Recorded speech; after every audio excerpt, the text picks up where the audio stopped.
ओम श्रीमन्नारायणाय नमः। श्री विष्णु पुराण पंचम अंश 8वां अध्याय धेनुकासुर वध। श्री पराशर जी बोले कि गह पालयन्तौ च पुनः सहितौ वलकेशवौ भ्रममाणौ वने तस्मिन् रम्यं तालवनं गतौ।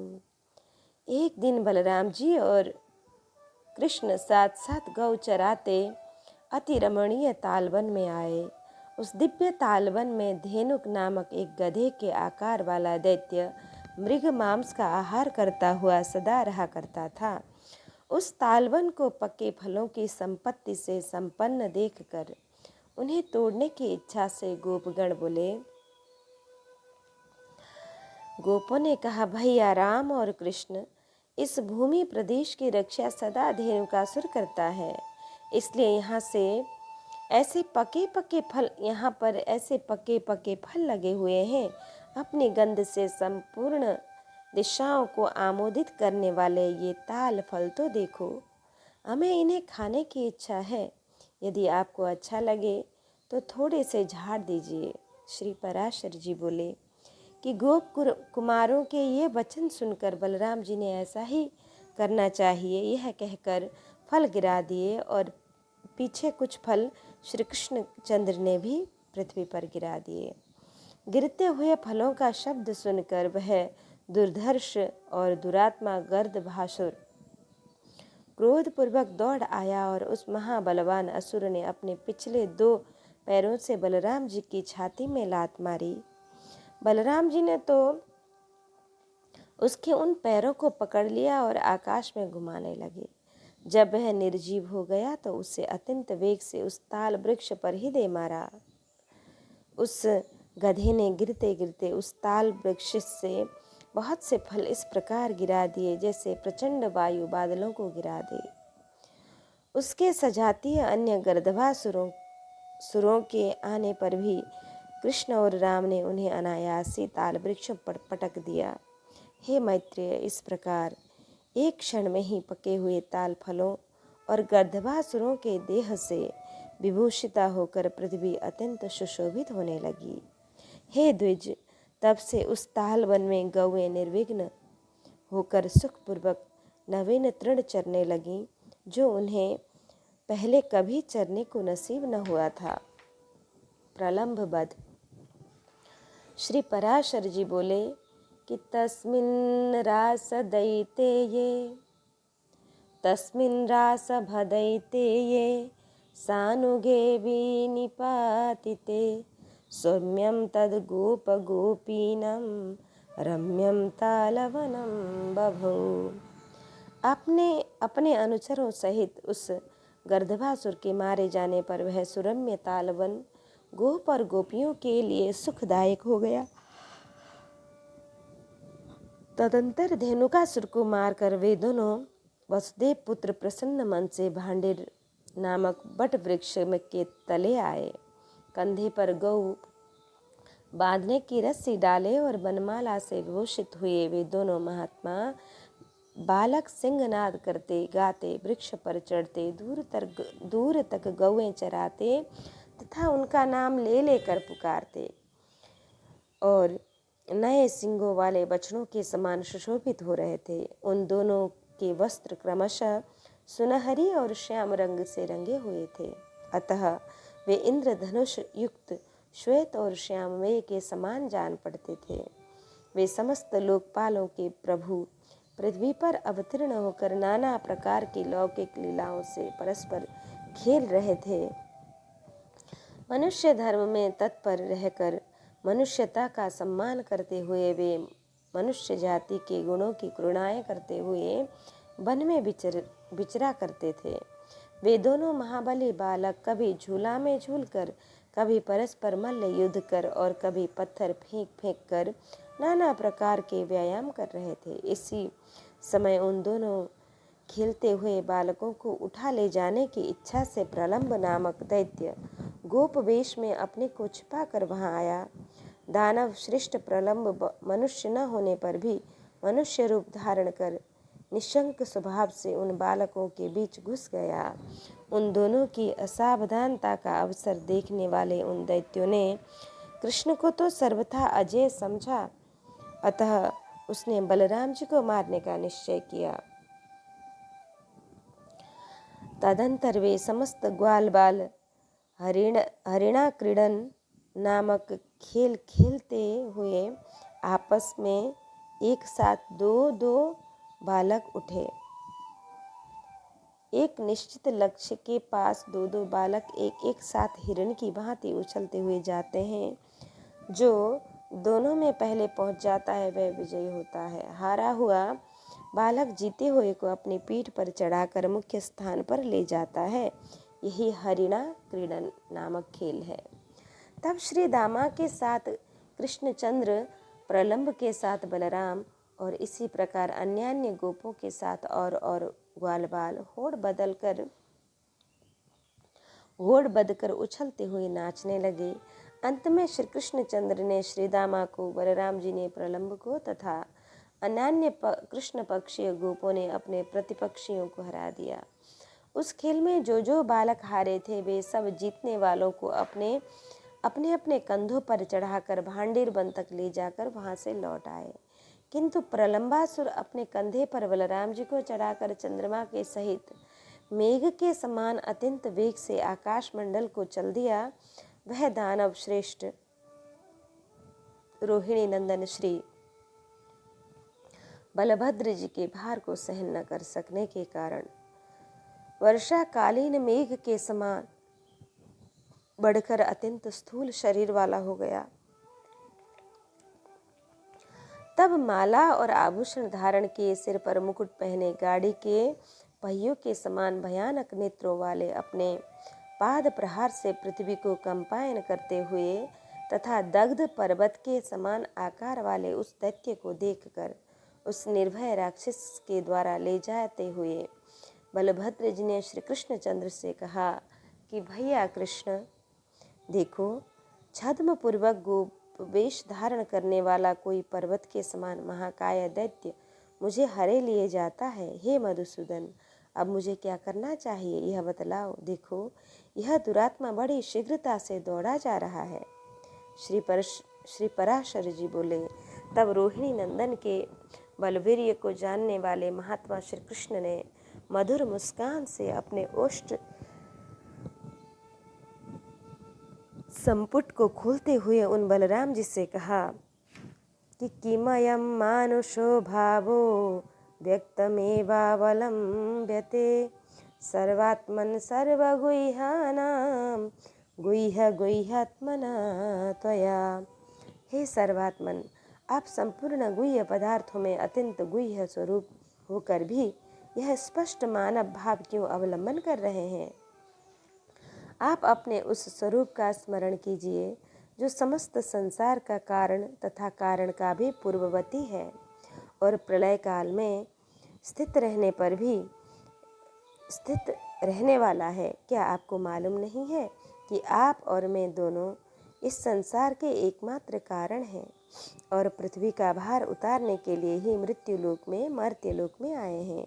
हे अनंत, आकाश आपका सिर है, मेघ केश और पृथ्वी चरण है, अग्नि मुख है, चंद्रमा मन है, वायु श्वास प्रश्वास है और चारों दिशाएं बाहु हैं। हे भगवान, आप महाकाय हैं, आपके सहस्त्र मुख हैं तथा सहस्त्रों हाथ पांव आदि शरीर के भेद हैं। आप सहस्त्रों ब्रह्माओं के आदि कारण हैं। मुनिजन आपका सहस्त्रों प्रकार वर्णन करते हैं। आपके दिव्य रूप को आपके अतिरिक्त और कोई नहीं जानता, अतः समस्त देवगण आपके अवतार रूप की उपासना करते हैं। क्या आपको विदित नहीं है कि अंत में यह संपूर्ण विश्व आप ही में लीन हो जाता है। हे अनंत मूर्ते, आप ही से धारण की हुई यह पृथ्वी संपूर्ण चराचर विश्व को धारण करती है। हे अज, निमेषादि काल स्वरूप आप ही कृतयुग आदि भेदों से इस जगत का ग्रास करते हैं। जिस प्रकार बड़वा नल से पिया हुआ जल वायु द्वारा हिमालय तक पहुंचाए जाने पर हिम का रूप धारण कर लेता है और फिर सूर्य किरणों का संयोग होने से जल रूप हो जाता है। उसी प्रकार हे ईश, यह समस्त जगत रुद्रादि रूप से आप ही के द्वारा विनष्ट होकर आप परमेश्वर के ही अधीन रहता है, और फिर प्रत्येक कल्प में आपके हिरण्यगर्भ रूप से सृष्टि रचना में प्रवृत्त होने पर यह विराट रूप से स्थूल जगद्रूप हो जाता है। हे शिवात्मन, हे विश्वात्मन, आप और मैं दोनों ही इस जगत के एकमात्र कारण हैं। संसार के हित के लिए ही हमने भिन्न भिन्न रूप धारण किए हैं। अतः हे अज्ञात्मन, आप अपने स्वरूप को स्मरण कीजिए और मनुष्य भाव का ही अवलंबन कर इस दैत्य को मारकर बंधुजनों का हित साधन कीजिए। श्री पराशर जी बोले, हे विप्र, महात्मा श्री कृष्णचंद्र द्वारा इस प्रकार स्मरण कराए जाने पर महाबलवान बलराम जी हंसते हुए प्रलंबासुर को पीड़ित करने लगे। उन्होंने क्रोध से नेत्र लाल करके उसके मस्तक पर एक घूसा मारा, जिसकी चोट से उस दैत्य के दोनों नेत्र बाहर निकल आए। तदंतर वह दैत्य श्रेष्ठ मगज मस्तिष्क फट जाने पर मुख से रक्त वमन करता हुआ पृथ्वी पर गिर पड़ा और मर गया। अद्भुत कर्मा बलराम जी द्वारा प्रलंबासुर को मरा हुआ देखकर गोपगण प्रसन्न होकर साधु साधु कहते हुए उनकी भूरी भूरी प्रशंसा करने लगे। प्रलंबासुर के मारे जाने पर बलराम जी गोपों द्वारा प्रशंसित होते हुए श्री कृष्णचंद्र के साथ गोकुल में लौट आए और शरद वर्णन तथा गोवर्धन की पूजा। श्री पराशर जी बोले कि तयोर्विहर तोरेवं राम केशवयोर्व्रजे प्राबिड्व्यातीता विकसत सरोजा चाववच्छरत। इस प्रकार उन राम और कृष्ण के ब्रज में विहार करते करते वर्षाकालीन बीत गया और प्रफुल्लित कमलों से युक्त शरद ऋतु आ गई, जिसे गृहस्थ पुरुष पुत्र और क्षेत्र आदि में लगी हुई ममता से संताप पाते हैं। उसी प्रकार मछलियां गड्ढे के जल में अत्यंत ताप पाने लगी। संसार की असारता को जानकर जिस प्रकार योगी जन शांत हो जाते हैं, उसी प्रकार मयूरगण मदहीन होकर मौन हो गए। विज्ञानीगण सब प्रकार की ममता छोड़कर जैसे घर का त्याग कर देते हैं, वैसे ही निर्मल श्वेत मेघों ने अपना जल स्वरूप सर्वस्व छोड़कर आकाश मंडल का परित्याग कर दिया। विविध पदार्थों में ममता करने से जैसे देहधारियों के हृदय सारहीन हो जाते हैं, वैसे ही शरतकालीन सूर्य के ताप से सरोवर सूख गए। निर्मल चित्त पुरुषों के मन जिस प्रकार ज्ञान द्वारा समता प्राप्त कर लेते हैं, उसी प्रकार शरतकालीन जलों को स्वच्छता के कारण कुमुदों से योग्य संबंध प्राप्त हो गया। जिस प्रकार साधु कुल में चरम देहधारी योगी सुशोभित होता है, उसी प्रकार तारका मंडल मंडित निर्मल आकाश में पूर्ण चंद्र विराजमान हुआ। जिस प्रकार क्षेत्र और पुत्र आदि में बढ़ी हुई ममता को विवेकी जन शनैः शनैः त्याग देते हैं, वैसे ही जलाशयों का जल धीरे धीरे अपने तट को छोड़ने लगा। जिस प्रकार अंतरायों विघ्नों से विचलित हुई कुयोगियों का क्लेशों से पुनः संयोग हो जाता है, उसी प्रकार पहले छोड़े हुए सरोवर के जल से हंस का पुनः संयोग हो गया। क्रमशः महायोग संप्रज्ञात समाधि प्राप्त कर लेने पर जैसे यति निश्चल आत्मा हो जाता है, वैसे ही जल के स्थिर हो जाने से समुद्र निश्चल हो गया। जिस प्रकार सर्वगत भगवान विष्णु को जान लेने पर मेधावी पुरुषों के चित्त शांत हो जाते हैं, वैसे ही समस्त जलाशयों का जल स्वच्छ हो गया। योगाग्नि द्वारा क्लेश समूह के नष्ट हो जाने पर जैसे योगियों के चित्त स्वच्छ हो जाते हैं, उसी प्रकार शीत के कारण मेघों के लीन हो जाने से आकाश निर्मल हो गया। जिस प्रकार अहंकार जनित महान दुख को विवेक शांत कर देता है, उसी प्रकार सूर्य किरणों से उत्पन्न हुए ताप को चंद्रमा ने शांत कर दिया। प्रत्याहार जैसे इंद्रियों को उनके विषयों से खींच लेता है, वैसे ही शरत काल ने आकाश से मेघों को, पृथ्वी से धूलि को और जल से मल को दूर कर दिया। पानी से भर जाने के कारण मानो तालाबों के जल पूरक कर चुकने पर अब स्थिर रहने लगे और सूखने से रात दिन कुंभक एवं रेचक क्रियाओं द्वारा प्राणायाम का अभ्यास कर रहे हैं। इस प्रकार ब्रजमंडल में निर्मल आकाश और नक्षत्र में शरत काल के आने पर श्री कृष्णचंद्र ने समस्त ब्रजवासियों को इंद्र का उत्सव मनाने के लिए तैयारी करते देखा। महामति श्री कृष्ण ने उन गोपों को उत्सव की उमंग से अत्यंत उत्साहपूर्ण देखकर कुतूहलवश अपने बड़े बूढ़ों से पूछा, आप लोग जिसके लिए फूले नहीं समाते वह इंद्र यज्ञ क्या है? इस प्रकार अत्यंत आदर पूर्वक पूछने पर उनसे नंद गोप ने कहा कि मेघानां पयसां चेषु देवराजश्चक्रतुः तेन संचोदिता मेघा वर्षन्त्यहम्बुमयं रसम। मेघ और जल का स्वामी देवराज इंद्र है। उसकी प्रेरणा से ही मेघगण जल रूप रस की वर्षा करते हैं। हम और अन्य समस्त देहधारी उस वर्षा से उत्पन्न हुए अन्न को ही बरतते हैं तथा उसी को उपयोग में लाते हुए देवताओं को भी तृप्त करते हैं। उस वर्षा से बढ़े हुए अन्न से ही तृप्त होकर ये गौएं तुष्ट और पुष्ट होकर वत्सवती एवं दूध देने वाली होती हैं। जिस भूमि पर बरसने वाले मेघ दिखाई देते हैं उस पर कभी अन्न और तृण का अभाव नहीं होता और न कभी वहाँ के लोग भूखे रहते ही देखे जाते हैं। यह पर्जन्य देव इंद्र पृथ्वी के जल को सूर्य किरणों के द्वारा खींचकर संपूर्ण प्राणियों की वृद्धि के लिए उसे मेघों द्वारा पृथ्वी पर वर्षा देते हैं। इसलिए वर्षा ऋतु में समस्त राजा लोग, हम और अन्य मनुष्यगण देवराज इंद्र की यज्ञों द्वारा प्रसन्नता पूर्वक पूजा किया करते हैं। श्री पराशर जी बोले, इंद्र की पूजा के विषय में नंद जी के ऐसे वचन सुनकर श्री दामोदर देवराज को कुपित करने के लिए ही इस प्रकार कहने लगे कि न वयं कृषिकर्तारो वाणिज्याजीविनो न च गावोस्मद्वैवतं तात वयं वनचरायतः।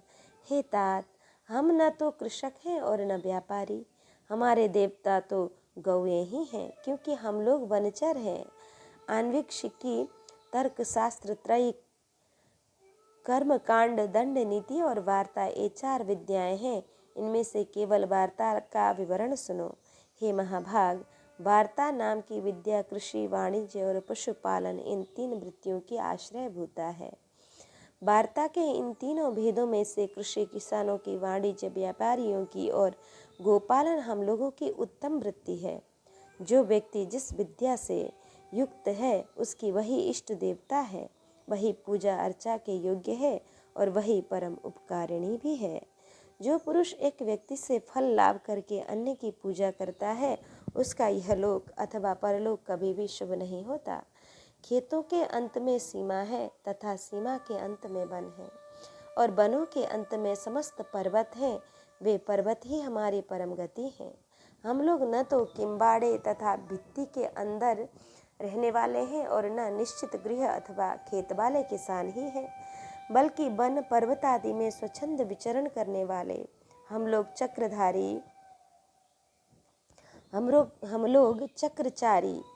चक्रचारी मुनि हैं। वे हैं जो शकट आदि से सर्वत्र भ्रमण किया करते हैं और जिनका कोई खास निवास नहीं होता। जहाँ शाम हो जाती है वहीं रह जाते हैं, अतः उन्हें सायं गृह भी कहते हैं। मुनियों की भांति समस्त जन समुदाय में सुखी हैं, अतः गृहस्थ किसानों की भांति हमें इंद्र की पूजा करने का कोई काम नहीं है। सुना जाता है कि इस वन के पर्वत गण काम रूपी इच्छा अनुसार रूप धारण करने वाले हैं। वे मनोवांछित फल रूप धारण करके अपने अपने शिखरों पर विहार किया करते हैं। जब कभी वनवासी गण इन गिरि देवों को किसी तरह की बाधा पहुंचाते हैं तो वे सिंहादि रूप धारण कर उन्हें मार डालते हैं। अतः आज से इस इंद्र यज्ञ के स्थान में गिरि यज्ञ अथवा गोयज्ञ का प्रचार होना चाहिए। हमें इंद्र से क्या प्रयोजन है? हमारे देवता तो गौएं और पर्वत ही हैं। ब्राह्मण लोग मंत्र यज्ञ तथा कृषक गण सिर यज्ञ हल का पूजन करते हैं। अतः पर्वत और वनों में रहने वाले हम लोगों को गिरि यज्ञ और गो यज्ञ करने चाहिए। अतएव आप लोग विधि पूर्वक मेध्य पशुओं की बलि देकर विविध सामग्रियों से गोवर्धन पर्वत की अर्चा पूजा करें। आज संपूर्ण ब्रज का दूध एकत्रित कर लो और उससे ब्राह्मणों तथा अन्य याचकों को भोजन कराओ। इस विषय में और अधिक सोच विचार मत करो। गोवर्धन की पूजा, होम और ब्राह्मण भोजन समाप्त होने पर शरद ऋतु के पुष्पों से सजे हुए मस्तक वाली गौएं गिरिराज की प्रदक्षिणा करें। हे गोपगण, आप लोग यदि प्रीति पूर्वक मेरी इस सम्मति के अनुसार कार्य करेंगे तो इससे गौओं को, गिरिराज को और मुझको अत्यंत प्रसन्नता होगी। श्री पराशर जी बोले कि श्री कृष्णचंद्र के इन वाक्यों को सुनकर नंद आदि ब्रजवासी गोपों ने प्रसन्नता से खिले हुए मुख से साधु साधु कहा और बोले, हे वत्स, तुमने अपना जो विचार प्रकट किया है वह बड़ा ही सुंदर है। हम सब ऐसा ही करेंगे। आज गिरि यज्ञ किया जाएगा। तदंतर उन ब्रजवासियों ने गिरि यज्ञ का अनुष्ठान किया तथा दही, खीर और मांस आदि से पर्वतराज को बलि दी। सैकड़ों हजारों ब्राह्मणों को भोजन कराया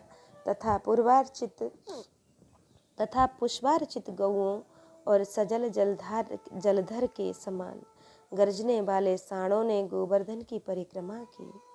हे द्विज, उस समय श्री कृष्ण चंद्र ने पर्वत के शिखर पर अन्य रूप से प्रकट होकर यह दिखलाते हुए कि मैं मूर्तिमान गिरिराज हूँ, उन गोप श्रेष्ठों के चढ़ाए हुए विविध व्यंजनों को ग्रहण किया।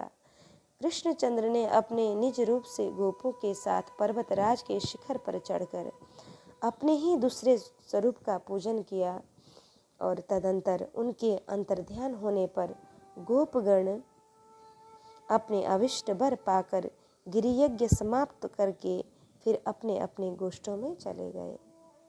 इंद्र का कोप और श्री कृष्ण का गोवर्धन धारण। मखे प्रतिहते शक्रो मैत्रेयातिरुषान्वितः संवर्तकं नाम गणं तोयदा नाम था ब्रवीत। हे मैत्रेय, अपने यज्ञ के रुक जाने से इंद्र ने अत्यंत रोष पूर्वक संवर्तक नामक मेघों के दल से इस प्रकार कहा, अरे मेघों, मेरा यह वचन सुनो और मैं जो कुछ कहूँ उसे मेरी आज्ञा सुनते ही बिना कुछ सोचे विचारे तुरंत पूरा करो। देखो, अन्य गोपों के सहित दुर्बुद्धि नंद गोप ने श्री कृष्ण की सहायता के बल से अंधा होकर मेरा यज्ञ भंग कर दिया है। अतः जो उनकी परम जीविका और उनके गोपत्व का कारण है, उन गोवों को तुम मेरी आज्ञा से वर्षा और वायु के द्वारा पीड़ित कर दो। मैं भी पर्वत शिखर के समान अत्यंत ऊंचे अपने ऐरावत हाथी पर चढ़कर वायु और जल छोड़ने के समय तुम्हारी सहायता करूँगा। श्री पराशर जी बोले कि हे द्विज, इंद्र की ऐसी आज्ञा होने पर गौओं को नष्ट करने के लिए मेघों ने अति प्रचंड वायु और वर्षा छोड़ दी। हे मुने, उस समय एक क्षण में ही मेघों की छोड़ी हुई महान जलधाराओं से पृथ्वी की दिशाएं और आकाश एक रूप हो गए। मेघगण मानो विद्युल्लता रूप दंडाघात से भयभीत होकर महान शब्द से दिशाओं को व्यक्त करते हुए मूसलाधार पानी बरसने लगे। इस प्रकार मेघों के अहर्निश बरसने से संसार के अंधकार पूर्ण हो जाने पर ऊपर नीचे और सब ओर से समस्त लोक जलमय सा हो गया।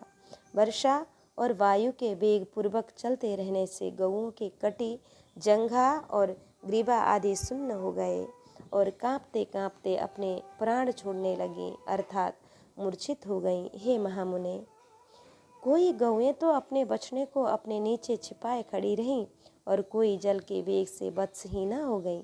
वायु के कांपते हुए दीन वदन बछड़े मानो व्याकुल होकर मंद स्वर से श्री कृष्ण चंद्र से रक्षा करो ऐसा कहने लगे। हे मैत्रेय, उस समय गोपी और गोपगण के सहित संपूर्ण गोकुल को अत्यंत व्याकुल देखकर श्रीहरि ने विचारा, यज्ञ भंग के कारण विरोध मानकर यह सब करतूत इंद्र ही कर रहा है, अतः अब मुझे संपूर्ण ब्रज की रक्षा करनी चाहिए। अब मैं धैर्यपूर्वक बड़ी बड़ी शिलाओं से घनीभूत इस पर्वत को उखाड़कर इसे एक बड़े छत्र के समान ब्रज के ऊपर धारण करूँगा। श्री पराशर जी बोले कि श्री कृष्णचंद्र जी ने ऐसा विचार कर गोवर्धन पर्वत को उखाड़ लिया और उसे लीला से ही अपने एक हाथ पर उठा लिया। पर्वत को उखाड़ लेने पर शूर नंदन श्री श्याम सुंदर ने गोपों से हंसकर कहा, आओ शीघ्र ही इस पर्वत के नीचे आ जाओ, मैंने वर्षा से बचाने का प्रबंध कर दिया। यहाँ वायुहीन स्थान में आकर सुखपूर्वक बैठ जाओ, निर्भय होकर प्रवेश करो, पर्वत के गिरने आदि का भय मत करो। श्री कृष्णचंद्र के ऐसा कहने पर जल की धाराओं से पीड़ित गोपी अपने बर्तन भाणों को छकड़े में रखकर गौओं के साथ पर्वत के नीचे चले गए।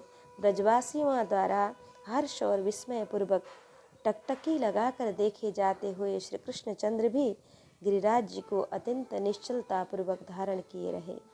जो प्रीतिपूर्वक आंखें फाड़कर देख रहे थे, उन हर्षित चित्त गोप और गोपियों से अपने चरितों का स्तवन होते हुए श्री कृष्णचंद्र पर्वत को धारण किए रहे। हे विप्र, गोपों के नाश करता इंद्र की प्रेरणा से नंद जी के गोकुल में 7 रात्रि तक भयंकर मेघ बरसते रहे, किंतु जब श्री कृष्णचंद्र ने पर्वत धारण कर गोकुल की रक्षा की तो अपनी प्रतिज्ञा व्यर्थ हो जाने से इंद्र ने मेघों को रोक दिया। आकाश के मेघहीन हो जाने से इंद्र की प्रतिज्ञा भंग हो जाने पर समस्त गोकुलवासी वहां से निकलकर प्रसन्नता पूर्वक फिर अपने अपने स्थानों पर आ गए और कृष्णचंद्र ने भी उन ब्रजवासियों के विस्मय पूर्वक देखते देखते गिरिराज गोवर्धन को अपने स्थान पर पुनः रख दिया। शक्र कृष्ण संवाद, कृष्ण स्तुति।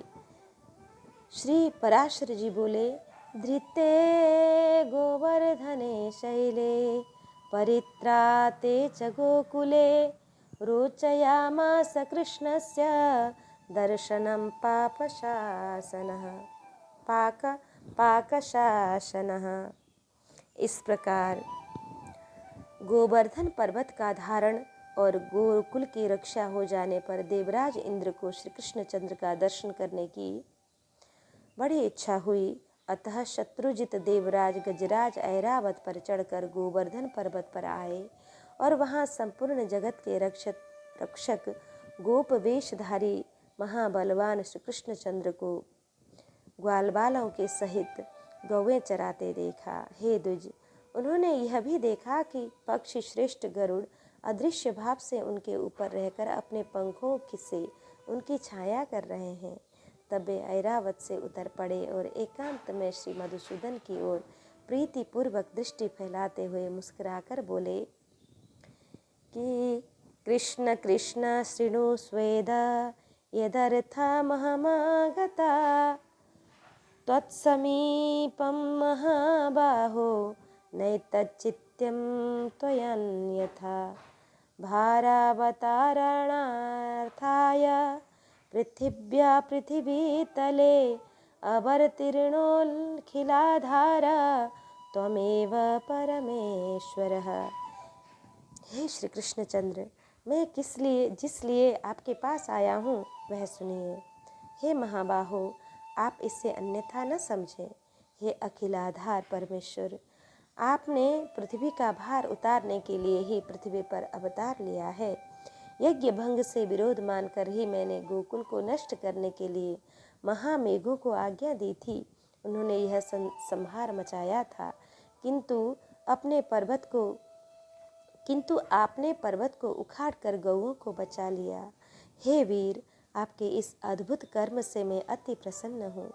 हे कृष्ण, आपने जो अपने एक हाथ पर गोवर्धन धारण किया है, इससे मैं देवताओं का प्रयोजन आपके द्वारा सिद्ध हुआ ही समझता हूँ। गोप वंश की रक्षा द्वारा आपसे रक्षित कामधेनु आदि गौओं से प्रेरित होकर ही मैं आपका विशेष सत्कार करने के लिए यहाँ आपके पास आया हूँ।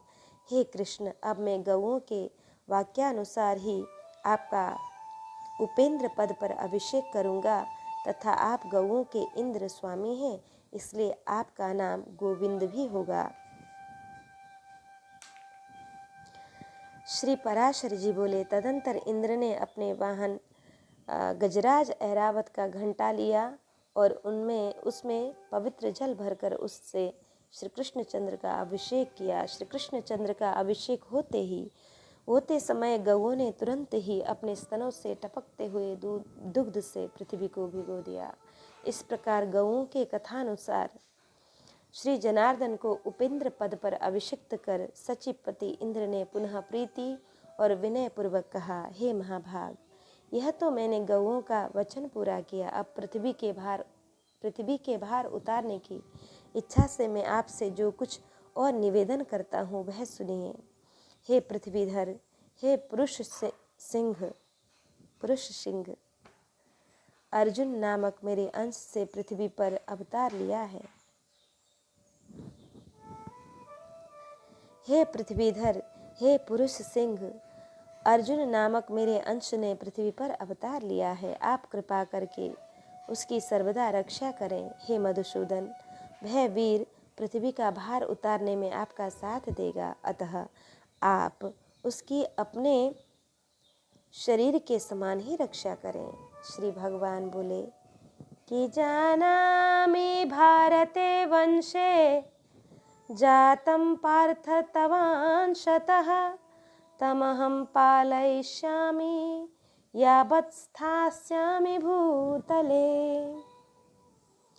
भरत वंश में पृथा के पुत्र अर्जुन ने तुम्हारे अंश से अवतार लिया है, यह मैं जानता हूँ। मैं जब तक पृथ्वी पर रहूँगा उसकी रक्षा करूँगा। हे शत्रुसूदन देवेंद्र, मैं जब तक महीतल पर रहूँगा तब तक अर्जुन को युद्ध में कोई भी न जीत सकेगा। हे देवेंद्र, विशाल भुजाओं वाला कंस नामक दैत्य अरिष्टासुर, केशी, कुबलयापीड़ और नरकासुर आदि अन्यान्य दैत्यों का नाश होने पर यहाँ महाभारत युद्ध होगा। हे शस्त्राक्ष, उसी समय पृथ्वी का भार उतरता हुआ समझना। अब तुम प्रसन्नता पूर्वक जाओ। अपने पुत्र अर्जुन के लिए तुम किसी प्रकार की चिंता मत करो। मेरे रहते हुए अर्जुन को कोई भी शत्रु सफल न हो सकेगा। अर्जुन का कोई भी शत्रु सफल न हो सकेगा। अर्जुन के लिए ही मैं महाभारत के युद्ध में युधिष्ठिर आदि समस्त पांडवों को अक्षत शरीर से कुंती को दूंगा। श्री पराशर जी बोले, कृष्णचंद्र के ऐसा कहने पर देवराज इंद्र उनका आलिंगन कर ऐरावत हाथी पर आरूढ़ हो स्वर्ग को चले गए। तदंतर श्री कृष्णचंद्र भी गोपियों के दृष्टिपात से पवित्र हुए मार्ग द्वारा गोप कुमारों और गौओं के साथ ब्रज में लौट आए। गोपों द्वारा भगवान का प्रभाव वर्णन तथा भगवान का गोपियों के साथ रास क्रीड़ा। श्री पराशर जी बोले, गते शक्रे तु गोपालः कृष्णमक्लिष्टकारिणम् ऊचुः प्रीत्याधृतं दृष्ट्वा तेन गोवर्धनाचलम्। वय यस्मन्महाभागा भगवत् महतो भयात् गावश्च भवता त्राता गिरिधारणकर्मणा। इंद्र के चले जाने पर लीला बिहारी श्री कृष्णचंद्र को बिना प्रयास ही गोवर्धन पर्वत धारण करते देख गोपगण उनसे प्रीतिपूर्वक बोले कि हे भगवान, हे महाभाग, आपने गिरिराज को धारण कर हमारी और गौओं की इस महान भय से रक्षा की है। हे तात, कहाँ आपकी यह अनुपम बाल लीला, कहाँ निंदित गोपी जाति और कहाँ ये दिव्य कर्म। यह सब क्या है, कृपया हमें बतलाइए। आपने यमुना जल में कालिया नाग का दमन किया, धेनुकासुर को मारा और फिर गोवर्धन पर्वत धारण किया। आपने इन अद्भुत कर्मों से हमारे चित्त में बड़ी शंका पैदा कर दी है। हे अमित विक्रम, हम भगवान हरि के श्री चरणों की शपथ करके आपसे सच सच कहते हैं कि आपके ऐसे बलवीर्य को देखकर हम आपको मनुष्य नहीं मान सकते। हे केशव, स्त्री और बालकों के सहित सभी ब्रजवासियों की आप पर अत्यंत प्रीति है। आपका यह कर्म तो देवताओं के लिए भी दुष्कर है। हे कृष्ण, आपकी यह बाल्यावस्था, विचित्र बल, वीर्य और हम जैसे नीच पुरुषों में जन्म लेना, ये अमेयात्मन ये सब बातें विचार करने पर हमें शंका में डाल देती है। आप देवता हों, दानव हों, यक्ष हों अथवा गंधर्व हों, इन बातों का विचार करने से हमें क्या प्रयोजन है। हमारे तो आप बंधु ही हैं, अतः आपको नमस्कार है।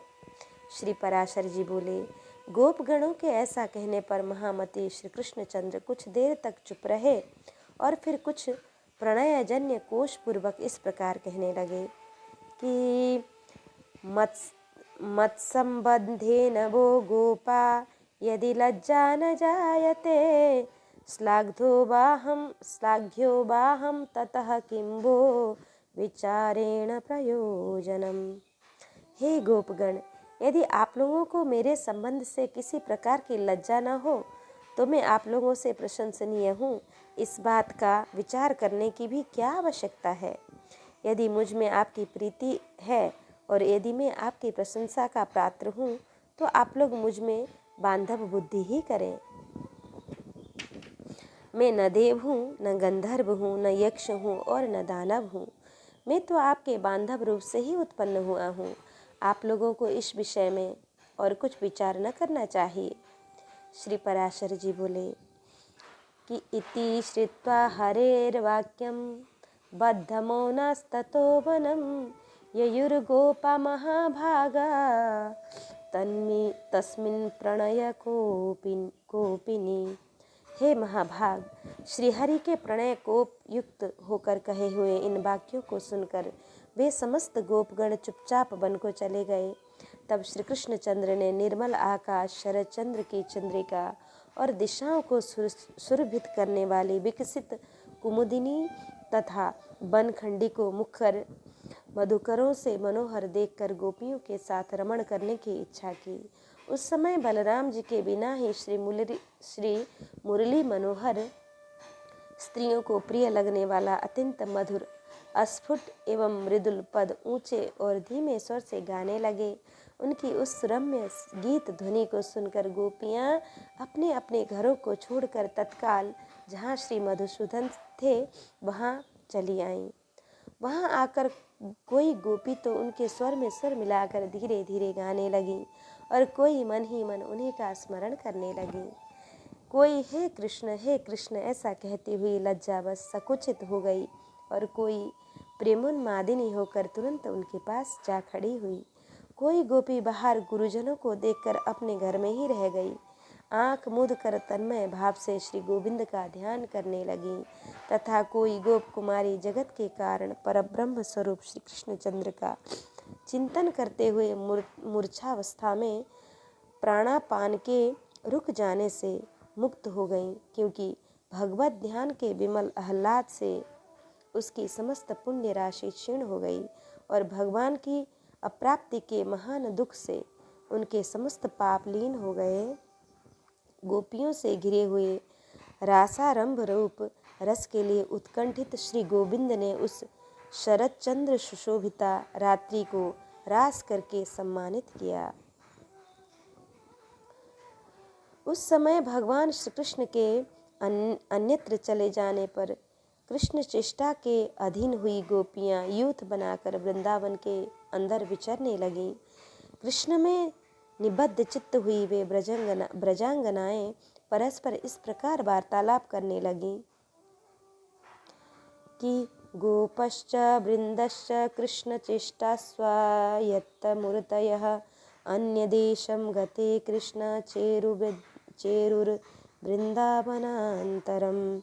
कृष्ण में निबद्ध चित्त हुई वे ब्रजांगनाएं परस्पर इस प्रकार वार्तालाप करने लगीं कि उनमें से एक गोपी कहती है कि मैं ही श्री कृष्ण हूँ, देखो कैसे सुंदर चाल से चलता हूँ, तनिक मेरी गति तो देखो।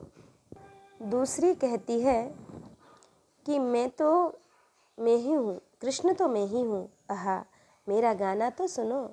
कोई अन्य गोपी भुजाएं ठोक कर बोल उठती हैं, अरे दुष्ट कालिय, मैं कृष्ण हूँ, तनिक ठहर तो जा। ऐसा कहकर वे कृष्ण के सारे चरित्रों का लीलापूर्वक अनुकरण करने लगी। कोई गोपी कहने लगी, अरे गोपगण, मैंने गोवर्धन धारण कर लिया है, तुम वर्षा से मत डरो, निशंक होकर इसके नीचे आकर बैठ जाओ। कोई दूसरी गोपी श्री कृष्ण लीलाओं का अनुकरण करती हुई बोलने लगती है, मैंने धेनुकासुर को मार दिया है, अब यहाँ गौएं स्वच्छंद होकर विचरें। इस प्रकार समस्त गोपियाँ श्री कृष्ण चंद्र की नाना प्रकार की चेष्टाओं में व्यग्र होकर साथ साथ अति सुरम्य वृंदावन के अंदर विचरने लगीं। खिले हुए कमल जैसे नेत्रों वाली एक सुंदरी गोपांगना सर्वांग पुलकित हो पृथ्वी की ओर देखकर कहने लगी, अरे आली, ए लीला ललित गामी श्री कृष्ण चंद्र के ध्वजा वज्र अंकुश और कमल आदि की रेखाओं से सुशोभित पद चिन्ह तो देखो। और देखो उनके साथ कोई पुण्यवती ममतामयी युवती भी आ गई है। उसके ये घने छोटे छोटे और पतले चरण चिन्ह दिखाई दे रहे हैं। यहाँ निश्चय ही दामोदर ने ऊंचे होकर पुष्प चयन किया है। इसी कारण यहाँ उन महात्माओं के चरणों के केवल अग्रभाग ही अंकित हुए हैं। यहाँ बैठकर उन्होंने निश्चय ही किसी बड़भागिनी का पुष्पों से श्रृंगार किया है। अवश्य ही उसने अपने पूर्व जन्म में महात्मा सर्वात्मा श्री विष्णु भगवान की उपासना की होगी। और यह तो देखो, पुष्प बंधन के सम्मान से गर्विता होकर उसके मान करने पर श्री नंद नंदन उसे छोड़कर इस मार्ग से चले गए हैं। अरे सखियों, देखो यहाँ कोई नितंब भार के कारण मंदगामिनी गोपी श्री कृष्ण चंद्र के पीछे पीछे गई है। वह अपने गंतव्य स्थान को तीव्र गति से गई है। इसी से उसके चरण चिन्हों के अग्रभाग कुछ नीचे दिखाई देते हैं। यहाँ वह सखी उनके हाथ में अपना पाणी पल्लव देखकर चली है। इसी से उसके चरण चिन्ह पराधीन से दिखाई देते हैं। देखो यहाँ से उस मंदगामिनी के निराश होकर लौटने के चरण चिन्ह दिख रहे हैं। मालूम होता है उस धूर्त ने उसकी अन्य आंतरिक अभिलाषाओं को पूर्ण किए बिना ही केवल कर स्पर्श करके उसका अपमान किया है। यहाँ श्री कृष्ण ने अवश्य उस गोपी से कहा है, तू यहीं बैठ, मैं शीघ्र ही आता हूँ और इस वन में रहने वाले राक्षस को मारकर पुनः तुम्हारे पास लौट आऊँगा। इसलिए यहाँ उनके चरणों के चिन्ह शीघ्र गति के दिख से रहे हैं। यहाँ से श्री कृष्ण चंद्र गहन वन में चले गए हैं। इसी से उनके चरण चिन्ह दिखलाई नहीं देते। अब सब लौट चलो, इस स्थान पर चंद्रमा की किरणें नहीं पहुँच सकती।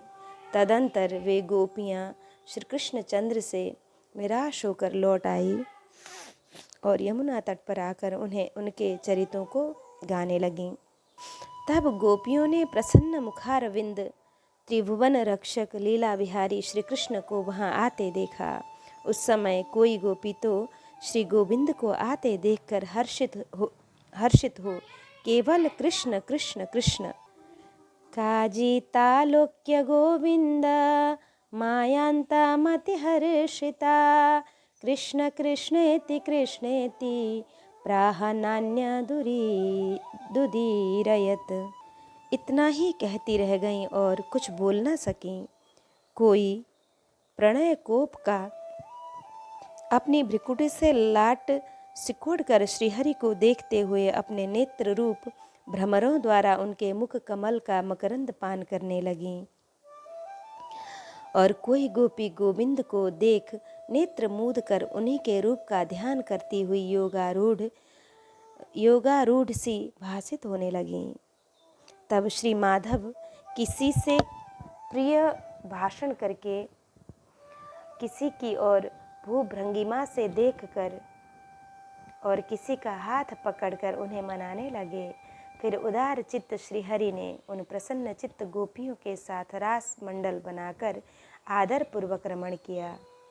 किंतु उस समय कोई भी गोपी श्री कृष्ण की सन्निधि को न छोड़ना चाहती थी, इसलिए एक ही स्थान पर स्थित रहने के कारण रासोचित मंडल न बन सका।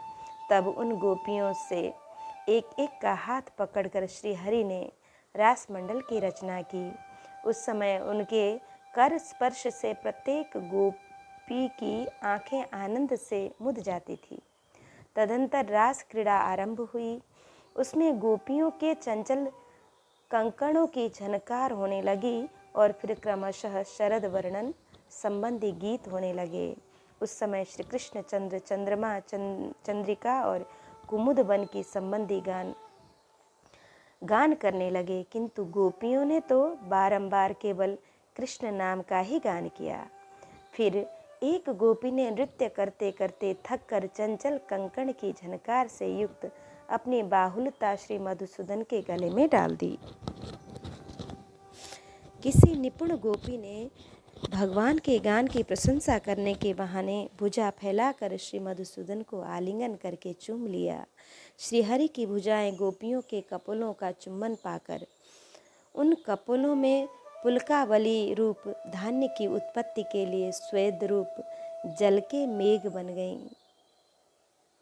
कृष्णचंद्र जितने उच्च स्वर से रासोचित गान गाते थे, उससे धुने शब्दों से गोपियां धन्य कृष्ण धन्य कृष्ण, धन्य कृष्ण धन्य कृष्ण की ही ध्वनि लगा रही थी।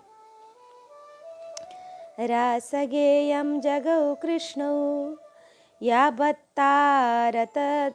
यावत्ता रतरध्वनि साधु कृष्णेति कृष्णेति तावत्ता द्विगुणा जगुहु। भगवान के आगे आने पर गोपियाँ उनके पीछे आती और लौटने पर सामने चलती। इस प्रकार वे अनुलोम और प्रतिलोम गति से श्रीहरि का साथ देती थीं। श्री मधुसूदन भी गोपियों के साथ इस प्रकार रास क्रीड़ा कर रहे थे कि उनके बिना एक क्षण भी गोपियों को करोड़ों वर्षों के समान बीतता था। वे रास रसिक गोपांगनाएं पति, माता, पिता और भ्राता आदि के रोकने पर भी रात्रि में श्री श्याम सुंदर के साथ विहार किया करती थीं। शत्रुहंता अमेयात्मा श्री मधुसूदन भी अपनी किशोरावस्था का मान करते हुए रात्रि के समय उनके साथ रमण करते थे। वे सर्वव्यापी ईश्वर श्री कृष्णचंद्र गोपियों में, उनके पतियों में तथा समस्त प्राणियों में आत्मरूप से वायु के समान व्याप्त थे। जिस प्रकार आकाश, अग्नि, पृथ्वी, जल, वायु और आत्मा समस्त प्राणियों में व्याप्त है, उसी प्रकार वे भी सब पदार्थों में व्यापक हैं। वृषभासुर वध। श्री पराशर जी बोले, प्रदोषाग्रे गता कदाचित्तु राससक्ते जनार्दने त्रासयन् समदो गोष्ठ मारिष्टस् समुपागतम। एक दिन सायंकाल के समय जब श्री कृष्णचंद्र रास क्रीड़ा में आसक्त थे, अरिष्ट नामक एक मदोन्मत्त असुर वृषभ रूप बनाकर सबको भयभीत करता हुआ ब्रज में आया। इस अरिष्टासुर की कांति सजल जलधर के समान कृष्ण वर्ण थी। सिंह अत्यंत तीक्ष्ण थे, नेत्र सूर्य के समान तेजस्वी थे और अपने खुरों की चोट से वह मानो पृथ्वी को फाड़े डालता था। वह दांत पीसता हुआ पुनः पुनः अपनी जिह्वा से ओठ को चाट रहा था। उसने क्रोधवश अपनी पूंछ उठा रखी थी। तब उसके स्कंद बंधन कठोर थे तथा उसके स्कंद बंधन बड़े कठोर थे। उसके ककुद कुहान और शरीर का प्रमाण अत्यंत ऊंचा एवं दुर्लंघ्य था।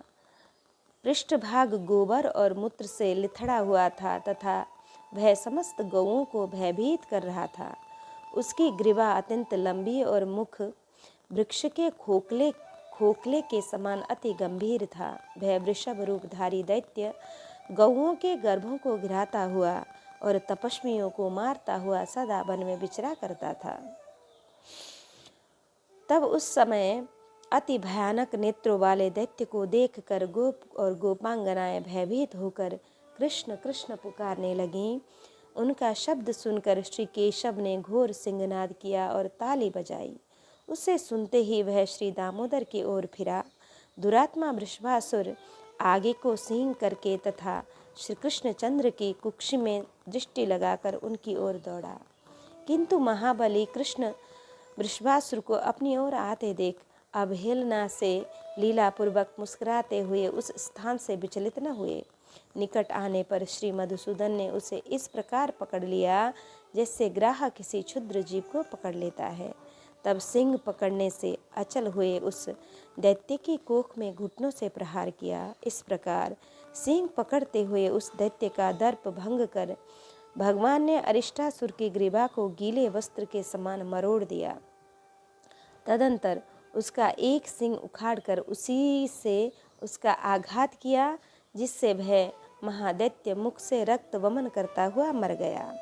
महादैत्य मुख से रक्त वमन करता हुआ जब मर गया, जंभ के मरने पर जैसे देवताओं ने इंद्र की स्तुति की थी, उसी प्रकार अरिष्टासुर के मरने पर गोपगण श्री जनार्दन की प्रशंसा करने लगे। कंस का श्री कृष्ण को बुलाने के लिए अक्रूर को भेजना। श्री पराशर जी बोले कि ककुद्यति हते रिष्टे धेनुके विनिपातिते प्रलम्बे निधनं नीते धृते गोवर्धना चले। वृषभ रूपधारी अरिष्टासुर धेनुक और प्रलम्ब आदि बध, गोवर्धन पर्वत का धारण करना, कालियनाग का दमन, दो विशाल वृक्षों का उखाड़ना, पूतना बध तथा शकट का उलट देना आदि अनेक लीलाएं हो जाने पर एक दिन नारद जी ने कंस को यशोदा और देवकी के गर्भ परिवर्तन से लेकर जैसा जैसा हुआ था वह सब वृत्तांत क्रमशः सुना दिया। देवदर्शन नारद जी से ये सब बातें सुनकर दुर्बुद्धि कंस ने वसुदेव जी के प्रति अत्यंत क्रोध प्रकट किया। उसने अत्यंत कोप से वसुदेव जी को संपूर्ण यादवों की सभा में डांटा तथा समस्त यादवों की भी निंदा की और यह कार्य विचारने लगा कि अत्यंत बालक राम और कृष्ण जब तक पूर्ण बल प्राप्त नहीं करते तभी तक मुझे इन्हें मार देना चाहिए, क्योंकि युवावस्था प्राप्त होने पर तो ये अजय हो जाएंगे। मेरे यहाँ महावीर्यशाली चाणूर और महाबली मुष्टिक जैसे मल्ल हैं। मैं इनके साथ मल्ल युद्ध कराकर उन दोनों दुर्बुद्धियों को मरवा डालूंगा। उन्हें महान धनुर्यज्ञ के मिस से व्रत से बुलाकर ऐसे ऐसे उपाय करूंगा जिससे वे नष्ट हो जाएं। उन्हें लाने के लिए मैं स्वफल्क के पुत्र यादव श्रेष्ठ शूरवीर अक्रूर को गोकुल भेजूंगा। साथ ही वृंदावन में विचरने वाले घोर असुर केशी को भी आज्ञा दूंगा कि जिससे वह महाबली दैत्य उन्हें वही नष्ट कर दे, अथवा यदि किसी प्रकार बचकर वे दोनों वसुदेव पुत्र गोप मेरे पास आ भी गए तो उन्हें मेरा कुबलया पीड़ हाथी मार डालेगा। श्री पराशर जी बोले, ऐसा सोचकर उस दुष्टात्मा कंस ने वीरवर राम और श्री कृष्ण को मारने का निश्चय कर अक्रूर जी से कहा कि भो भो भो भो दानपते वाक्यम क्रियतां प्रियते मम इतः स्यांदनमारुह्य गम्यतां नंद गोकुलाम। हे दानपते, मेरी प्रसन्नता के लिए आप मेरी एक बात स्वीकार कर लीजिए। यहाँ से रथ चढ़कर आप नंद के गोकुल को जाइए। वहाँ वसुदेव के विष्णु अंश से उत्पन्न हुए दो पुत्र हैं। मेरे नाश के लिए उत्पन्न हुए वे दुष्ट बालक पोषित हो रहे हैं। मेरे यहाँ चतुर्दशी को धनुष यज्ञ होने वाला है, अतः आप वहां जाकर उन्हें मल्ल युद्ध के लिए ले आइए। मेरे चाणूर और मुष्टिक नामक मल्ल युग्म युद्ध में अति कुशल हैं। उस धनुर्यज्ञ के दिन उन दोनों के साथ मेरे इन पहलवानों का द्वंद्व युद्ध यहाँ सब लोग देखें। अथवा महाबत से प्रेरित हुआ कुवलयापीड नामक गजराज उन दोनों दुष्ट वसुदेव के पुत्र बालकों को नष्ट कर देगा। इस प्रकार उन्हें मारकर मैं दुर्मति वसुदेव, नंद गोप और इस अपने मंदमती पिता उग्रसेन को भी मार डालूंगा। तदंतर मेरे वध की इच्छा वाले इन समस्त दुष्ट गोपों के संपूर्ण गोधन तथा धन को मैं छीन लूंगा। हे दानपते, आपके अतिरिक्त ये सभी यादवगण मुझसे द्वेष करते हैं, अतः मैं क्रमशः इन सभी को नष्ट करने का प्रयत्न करूंगा। फिर मैं आपके साथ मिलकर इस यादवहीन राज्य को निर्विघ्नता पूर्वक भोगूंगा। अतः हे वीर, मेरी प्रसन्नता के लिए आप शीघ्र ही जाइए। आप गोकुल में पहुंचकर गोपगणों से इस प्रकार कहें, जिससे वे माहिष्य, भैंस के घृत और दधी आदि उपहारों के सहित शीघ्र ही यहाँ आ जाएं। श्री पराशर जी बोले कि हे द्विज, कंस से ऐसी आज्ञा पा महाभागवत अक्रूर जी, कल मैं शीघ्र ही श्री कृष्ण चंद्र को देखूंगा। यह सोचकर अति प्रसन्न हुए माधव प्रिय अक्रूर जी राजा कंस से जो आज्ञा कहे, एक अति सुंदर रथ पर चढ़े और मथुरापुरी के लिए बाहर निकल आए। श्री पराशर जी बोले कि केशि चापि बलोदग्र कंसजु दूत प्रचोदितः कृष्णस्य निधनाकांक्षी वृंदावनमुपागमत्। हे मैत्रेय, इधर कंस के दूत द्वारा भेजा हुआ महाबली केशी भी श्री कृष्ण चंद्र के वध की इच्छा से घोड़े का रूप धारण कर वृंदावन में आ गया। वह अपने खुरों से पृथ्वी तल को खोदता, ग्रीबा के बालों से बादलों को छिन्न भिन्न करता रहता तथा अपने वेग से चंद्रमा और सूर्य के मार्ग को भी पार करता गोपों की ओर दौड़ा। उस अश्वरूपी दैत्य के हिनहिनाहट के शब्द से भयभीत होकर समस्त गोप और गोपियां श्री गोविंद के शरण में आए। तब उनके त्राहि त्राहि शब्द को सुनकर भगवान श्री कृष्ण चंद्र सजल मेघ की गर्जना के समान गंभीर वाणी से बोले कि अलम त्रासेन गोपालः केशिन किं भयातुरै भगवद्भिर्गोपजातीयैर्वीरवीर्यं विलोप्यते। हे गोप बालकगण, आप लोग केशी केशधारी अश्व से न डरें।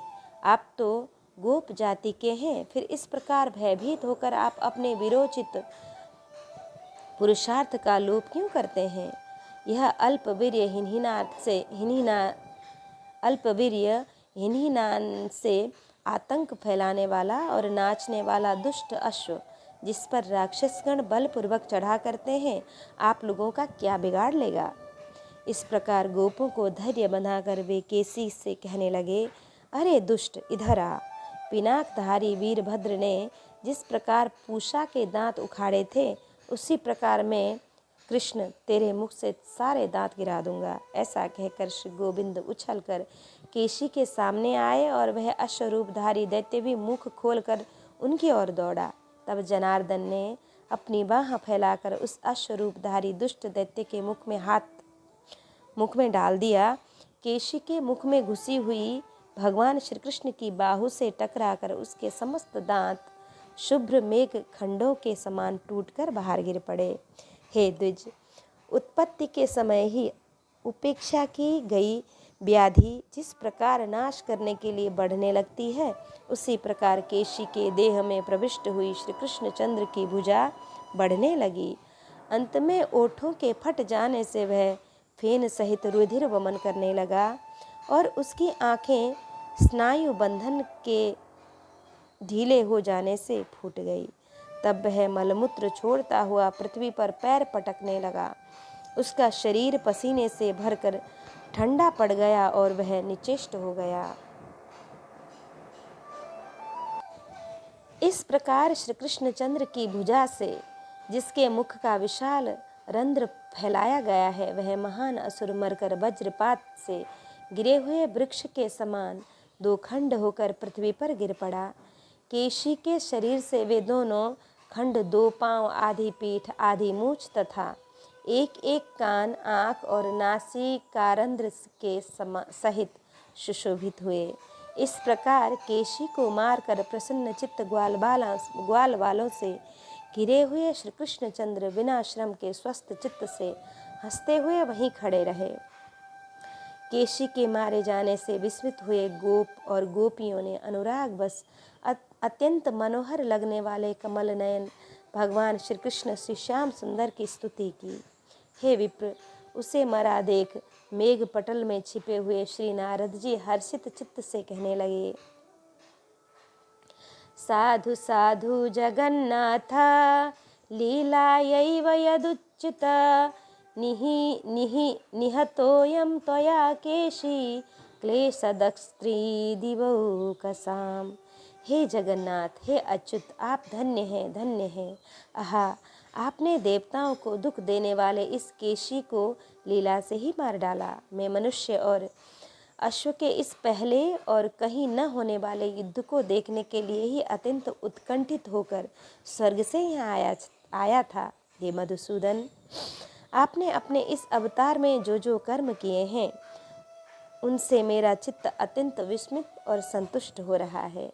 हे कृष्ण, जिस समय यह अश्व अपनी सटाओं को हिलाता और हिंसता हुआ आकाश की ओर देखता था तो इससे संपूर्ण देवगण और इंद्र भी डर जाते थे। हे जनार्दन, आपने इस दुष्टात्मा केशी को मारा है, इसलिए आप लोक में केशव नाम से विख्यात होंगे।